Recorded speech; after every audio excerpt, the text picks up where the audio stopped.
在中国入侵者占领的新疆维吾尔自治区东突厥斯坦，23岁的哈萨克青年哈拉提·萨马尔汗，2009年12月移民哈萨克斯坦，在中华两国之间做生意。去年10月，为了收回曾经出售房屋的钱而回国，第3天就被当地国保抓捕送入政治思想改造中心，今年3月份释放。他说，所谓的学习班就是监狱，关押了5700余人。管教用重达20公斤的铁质灰甲服惩罚认为不听话的人，穿铁衣时间为3至12小时不等，被关押人员强行注射和服用不明药物，穆斯林女性的头发被强行剃光，进行羞辱等等。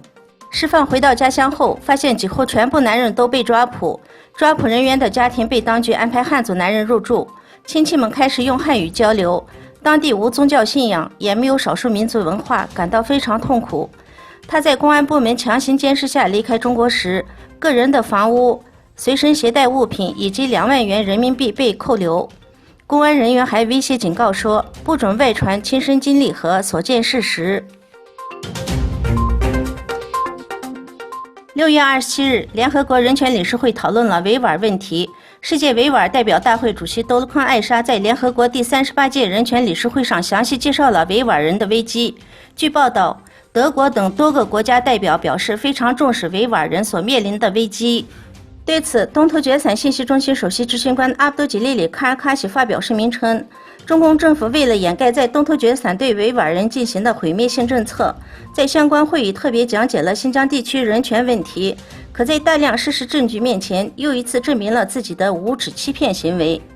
作为东突厥斯坦信息中心，呼吁世界各界组织揭穿中共政府伪装面具，为东突厥斯坦伸冤。根据国际特赦组织公布的报告，缅甸军事首长与其他高级军官对罗兴亚穆斯林发动系统性攻击，指控他们犯下违反人道罪，呼吁联合国安全理事会将报告结果递交国际刑事法院，对缅甸实施全面的武器禁运，并给予高级军官的经济制裁。6月26日，英国威廉王子定于25日晚开始在耶路撒冷和约旦河西岸城市拉穆安拉分别会见以色列总理内塔尼亚胡和巴勒斯坦总统马赫马德·阿巴斯，成为正式访问巴勒斯坦、以色列的首位英国王室成员。